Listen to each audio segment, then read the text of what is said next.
নমস্কাৰ স্বাগতম জনাইছোঁ অন্য এটা ভিডিঅ'লৈ আশা কৰোঁ তোমালোকে ভালদৰে প্ৰিপেৰেশ্যন কৰি আছা গ্ৰেড 4 পৰীক্ষাৰ বাবে আজি কেইটামান ইম্পৰ্টেণ্ট কুৱেশ্যন লৈ আহিছোঁ গতিকে আশা কৰোঁ এই ভিডিঅ'টো প্ৰথমৰ পৰা শেষলৈকে ভালদৰে চাবা আৰু যদি চেনেলটোলৈ কোনোবা নতুনকৈ আহিছে প্লিজ চেনেলটো ছাবস্ক্ৰাইব কৰি কাষতে থকা বেল আইকনটো প্ৰেছ কৰি থৈ যাবা আজি ভিডিঅ'টোৰ প্ৰথম প্ৰশ্নটো মাজলৈ আহিছোঁ ভাৰতৰ প্ৰদৰ্শিত প্ৰথমখন ৰঙীন চলচ্চিত্ৰৰ নাম কি ইয়াত চাৰিটা অপশ্যন দিয়া আছে চাৰিটা অপশ্যনৰ ভিতৰত শুদ্ধ উত্তৰটো হ'ব অপশ্যন এ কেন কেন ডেন্স নেক্সট প্ৰশ্নটো মাজলৈ আহিছোঁ ভাৰতৰ চলচ্চিত্ৰৰ প্ৰথমজন সংগীত পৰিচালক কোন ইয়াত চাৰিটা অপশ্যন দিয়া আছে চাৰিটা অপশ্যনৰ ভিতৰত শুদ্ধ উত্তৰটো হ'ব অপশ্যন ডি এফ চিম ডভে নেক্সট প্ৰশ্নটো মাজলৈ আহিছোঁ ভাৰতৰ প্ৰথমটো চিনেমা হলৰ নাম কি ইয়াত চাৰিটা অপশ্যন দিয়া আছে চাৰিটা অপশ্যনৰ ভিতৰত শুদ্ধ উত্তৰটো হ'ব অপশ্যন বি মুম্বাইৰ নভেল্টি থিয়েটাৰ নেক্সট প্ৰশ্নটো মাজলৈ আহিছোঁ ভাৰতৰ প্ৰথমখন চাহ বাগিচা ক'ত স্থাপন কৰা হৈছিল ইয়াত চাৰিটা অপশ্যন দিয়া আছে চাৰিটা অপশ্যনৰ ভিতৰত শুদ্ধ উত্তৰটো হ'ব অপশ্যন এ চাবুৱা নেক্সট প্ৰশ্নটো মাজলৈ আহিছোঁ ভাৰতৰ প্ৰথমখন গ্ৰন্থমেলা হৈছিল ইয়াত চাৰিটা অপশ্যন দিয়া আছে চাৰিটা অপশ্যনৰ ভিতৰত শুদ্ধ উত্তৰটো হ'ব অপশ্যন বি মুম্বাইৰ ক্ৰছ ময়দান নেক্সট প্ৰশ্নটো মাজলৈ আহিছোঁ ভাৰতত প্ৰথম উৰাজাহাজৰ সেৱাৰ প্ৰচলন হৈছিল ইয়াত চাৰিটা অপশ্যন দিয়া আছে চাৰিটা অপশ্যনৰ ভিতৰত শুদ্ধ উত্তৰটো হ'ব অপশ্যন এ 1902 চনত নেক্সট প্ৰশ্নটো মাজলৈ আহিছোঁ অনাতাঁৰ কেন্দ্ৰৰ সলনি আকাশবাণী নাম লোৱা ভাৰতৰ প্ৰথমটো অনাতাঁৰ কেন্দ্ৰৰ নাম কি ইয়াত চাৰিটা অপশ্যন দিয়া আছে চাৰিটা অপশ্যনৰ ভিতৰত শুদ্ধ উত্তৰটো হ'ব অপশ্যন চি মহীশূৰ কেন্দ্ৰ নেক্সট প্ৰশ্নটো মাজলৈ আহিছোঁ সংগীত নাটক অকাডেমীৰ অধ্যক্ষ পদক লাভ কৰা প্ৰথম অসমীয়া কোন ইয়াত চাৰিটা অপশ্যন দিয়া আছে চাৰিটা অপশ্যনৰ ভিতৰত শুদ্ধ উত্তৰটো হ'ব অপশ্যন এ ভূপেন হাজৰিকা সংগীত নাটক অকাডেমীৰ অধ্যক্ষ পদক লাভ কৰা প্ৰথম অসমীয়াজন হৈছে ডক্টৰ ভূপেন হাজৰিকা নেক্সট প্ৰশ্নটো মাজলৈ আহিছোঁ অসমৰ প্ৰথমজন অলিম্পিয়ান কোন ইয়াত চাৰিটা অপশ্যন দিয়া আছে চাৰিটা অপশ্যনৰ ভিতৰত শুদ্ধ উত্তৰটো হ'ব অপশ্যন চি ডক্টৰ টলিমেৰেন আও হৈছে অসমৰ প্ৰথমজন অলিম্পিয়ান নেক্সট প্ৰশ্নটো মাজলৈ আহিছোঁ আটাইতকৈ কম বয়সত অসমীয়া দৈনিক বাতৰি কাকতৰ সম্পাদন হোৱা প্ৰথম ব্যক্তি কোন ইয়াত চাৰিটা অপশ্যন দিয়া আছে চাৰিটা অপশ্যনৰ ভিতৰত শুদ্ধ উত্তৰটো হ'ব ইয়াৰ অপশ্যনত উত্তৰটো নাহিলে ইয়াৰ শুদ্ধ উত্তৰটো হ'ব পৰেশ বৈশ্য হৈছে আটাইতকৈ কম বয়সত অসমীয়া দৈনিক বাতৰি কাকতৰ সম্পাদক হোৱা প্ৰথম ব্যক্তি নেক্সট প্ৰশ্নটো মাজলৈ আহিছোঁ অলিম্পিকত বেডমিণ্টন খেলা প্ৰথম অসমীয়া কোন ইয়াত চাৰিটা অপশ্যন দিয়া আছে চাৰিটা অপশ্যনৰ ভিতৰত শুদ্ধ উত্তৰটো হ'ব অপশ্যন চি দীপাংকৰ ভট্টাচাৰ্য হৈছে অলিম্পিকত বেডমিণ্টন খেলা প্ৰথম অসমীয়া নেক্সট প্ৰশ্নটো মাজলৈ আহিছোঁ ৰাষ্ট্ৰীয় বেডমিণ্টন চেম্পিয়ন হোৱা প্ৰথম অসমীয়া কোন ইয়াত চাৰিটা অপশ্যন দিয়া আছে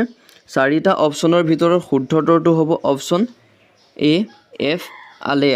আলেয়া হ'ল ৰাষ্ট্ৰীয় বেডমিণ্টন চেম্পিয়ন হোৱা প্ৰথম অসমীয়া নেক্সট প্ৰশ্নটো মাজলৈ আহিছোঁ অৰ্জুন বঁটা লাভ কৰা প্ৰথম অসমীয়া কোন ইয়াত চাৰিটা অপশ্যন দিয়া আছে চাৰিটা অপশ্যনৰ ভিতৰত শুদ্ধ উত্তৰটো হ'ব option C Bhogeswar Barua next প্ৰশ্নটো মাজলৈ আহিছোঁ অসমৰ প্ৰথমখন নৰ্মাল স্কুল ক'ত স্থাপন হৈছিল ইয়াত চাৰিটা অপশ্যন দিয়া আছে চাৰিটা অপশ্যনৰ ভিতৰত শুদ্ধ উত্তৰটো হ'ব অপশ্যন বি যোৰহাটত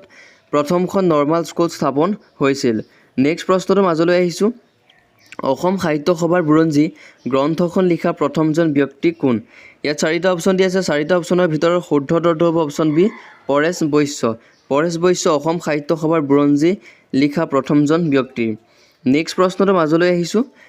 অসম সাহিত্য সভাৰ পত্ৰিকাৰ প্ৰথমজন সম্পাদক কোন আছিল ইয়াত চাৰিটা অপশ্যন দিয়া আছে চাৰিটা অপশ্যনৰ ভিতৰত শুদ্ধ উত্তৰটো হ'ব অপশ্যন এ চন্দ্ৰধৰ বৰুৱা আছিল অসম সাহিত্য সভাৰ পত্ৰিকাৰ প্ৰথমজন সম্পাদক নেক্সট প্ৰশ্নটো মাজলৈ আহিছোঁ প্ৰথম অসমীয়া আধুনিক নাটকখনৰ নাম কি ইয়াত চাৰিটা অপশ্যন দিয়া আছে চাৰিটা অপশ্যনৰ ভিতৰত শুদ্ধ উত্তৰটো হ'ব অপশ্যন বি ৰাম নৱমী প্ৰথম অসমীয়া আধুনিক নাটকখনৰ নাম হৈছে ৰাম নৱমী মাজলৈ আহিছোঁ হাইড্ৰজেনৰ আৱিষ্কাৰক কোন হাইড্ৰজেন আৱিষ্কাৰ কোনে কৰিছিল ইয়াত চাৰিটা অপশ্যন দিয়া আছে চাৰিটা অপশ্যনৰ ভিতৰত শুদ্ধ উত্তৰটো হ'ব অপশ্যন এ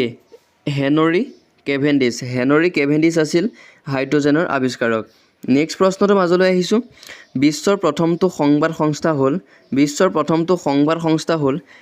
ইয়াত চাৰিটা অপশ্যন দিয়া আছে চাৰিটা অপশ্যনৰ ভিতৰত শুদ্ধ উত্তৰটো হ'ব অপশ্যন চি ৰয়টাৰ বিশ্বৰ প্ৰথমটো সংবাদ সংস্থা হ'ল ৰয়টাৰ নেক্সট প্ৰশ্নটো মাজলৈ আহিছোঁ ৰসগোল্লা নামটো দিয়া প্ৰথম ব্যক্তিজন কোন ইয়াত চাৰিটা অপশ্যন দিয়া আছে চাৰিটা অপশ্যনৰ ভিতৰত শুদ্ধ উত্তৰটো হ'ব অপশ্যন এ নবীন চন্দ্ৰ দাস নবীন চন্দ্ৰ দাসে ৰসগোল্লা নামটো দিছিল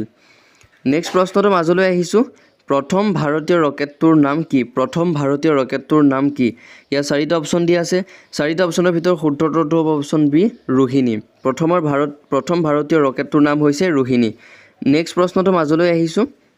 মহাকাশলৈ যোৱা প্ৰথমগৰাকী ব্যক্তি কোন মহাকাশলৈ যোৱা প্ৰথমগৰাকী ব্যক্তি কোন ইয়াত অপশ্যনত চাৰিটা অপশ্যন দিয়া আছে চাৰিটা অপশ্যনৰ ভিতৰত শুদ্ধ উত্তৰটো হ'ব অপশ্যন চি ভেলেণ্টিনা তেৰেস্কোভা এইখিনিতে ইম্পৰ্টেণ্ট কথা এটা কওঁ যদি তোমালোকক সোধে যদি ভাৰতৰ বিষয়ে সোধে ভাৰতৰ প্ৰথমজন যদি জন বিধি সোধে প্ৰথমজন মহাকাশচাৰী কোন শুদ্ধ উত্তৰটো হ'ব ৰাকেশ শৰ্মা যদি আকৌ সোধে ভাৰতৰ প্ৰথমগৰাকী মহিলা মহাকাশচাৰী কোন সেইটো হ'ব কল্পনা চাওলা যদি সোধে মহাকাশলৈ যোৱা বিশ্বৰ প্ৰথমগৰাকী মহিলা কোন তেতিয়া হ'ব ভেলেণ্টিনা তেৰেস্কোভা যদি সোধে মহাকাশলৈ যোৱা প্ৰথমজন ব্যক্তি কোন তেতিয়া হ'ব ইউৰি গেগৰিন নেক্সট প্ৰশ্নটো মাজলৈ আহিছোঁ প্ৰথম ভাৰতীয় জ্ঞানপীঠ বঁটা বিজয়ী কোন প্ৰথম ভাৰতীয় জ্ঞানপীঠ বঁটা বিজয়ী কোন ইয়াত শুদ্ধ উত্তৰটো হ'ব option C G Shankar Kurup অসমৰ প্ৰথম হ'লে বীৰেন্দ্ৰ কুমাৰ ভট্টাচাৰ্য তাৰপিছত অসমৰ নেক্সট পাইছিলে মায়ামণি ৰয়ছম গোস্বামী নেক্সট প্ৰশ্নটো মাজলৈ আহিছোঁ ডিব্ৰুগড়ত অসমৰ প্ৰথমটো বেংক ইম্পেৰিয়েল বেংক কিমান চনত স্থাপিত হৈছিল ইয়াৰ শুদ্ধ উত্তৰটো হ'ব অপশ্যন ডি 1923 চনত নেক্সট প্ৰশ্নটো মাজলৈ আহিছোঁ বল পেন কোনে আৱিষ্কাৰ কৰিছিল চাৰিটা অপশ্যন দিয়া আছে চাৰিটা অপশ্যনৰ ভিতৰত শুদ্ধ উত্তৰটো হ'ব অপশ্যন চি জন লাৰ্ডতে বল পেন আৱিষ্কাৰ কৰিছিল নেক্সট প্ৰশ্নটো মাজলৈ আহিছোঁ প্ৰেছাৰ কুকাৰ কোনে আৱিষ্কাৰ কৰিছিল ইয়াত চাৰিটা অপশ্যন দিয়া আছে চাৰিটা অপশ্যনৰ ভিতৰত শুদ্ধ উত্তৰটো হ'ব অপশ্যন বি ডেভিড পেপিনে প্ৰেছাৰ কুকাৰ আৱিষ্কাৰ কৰিছিল নেক্সট প্ৰশ্নটো মাজলৈ আহিছোঁ বিশ্বৰ বৃহত্তম পুথিভঁৰালটোৰ নাম কি ইয়াত চাৰিটা অপশ্যন দিয়া আছে চাৰিটা অপশ্যনৰ ভিতৰত শুদ্ধ উত্তৰটো হ'ব option C the library of Congress হৈছে বিশ্বৰ বৃহত্তম পুথিভঁৰাল আজিৰ ভিডিঅ'টোৰ শেষৰ নম্বৰ প্ৰশ্নটো হৈছে ভাৰতত প্ৰথমটো প্লেনেটেৰিয়াম ক'ত স্থাপিত হৈছিল আৰু লগতে ভাৰতৰ প্ৰথমটো প্লেনেটেৰিয়ামটোৰ নাম কি ইয়াত সেইকেইটা তোমালোকে কমেণ্ট কৰি জনাবা বন্ধুসকল আজিৰ ভিডিঅ'টো ইমানেই আছিলে যদি ভিডিঅ'টো চাই ভাল পালে প্লিজ এটা লাইক কৰিবা যদি চেনেলটো নতুনকৈ আহিছে প্লিজ চেনেলটো ছাবস্ক্ৰাইব কৰি কাষতে থকা বেল আইকনটো প্ৰেছ কৰি থৈ যাবা যেতিয়াই মই এনেকুৱা ধৰণৰ ভিডিঅ'বোৰ আপলোড কৰোঁ সকলোতকৈ আগত পাই থাকিবলৈ আৰু নতুন এটা ভিডিঅ' পোৱাৰ কাৰণে আজিলৈ ধন্যবাদ